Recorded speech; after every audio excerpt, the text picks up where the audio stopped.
Eşitdim deputatımız Aqil Abbas tələbə inşaat dəstələrinin yaradılması təklifini verib. Aqil müəllim, indiki gənclər sözə baxan deyirlər və inanmıram ki, gedib pulsuz parasız Qarabağda işləsinlər.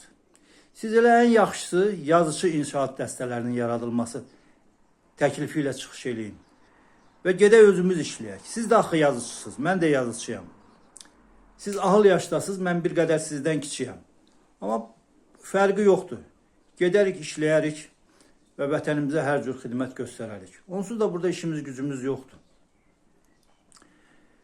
Bizə iş verən yoxdur. Odur ki, gedək orada işləyək. Heç olmasa xalqımıza, vətənimizə nəsə bir xeyrimiz dəysin.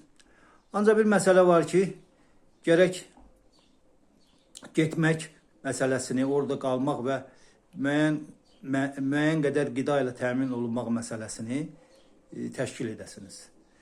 Maaş filan lazım deyil.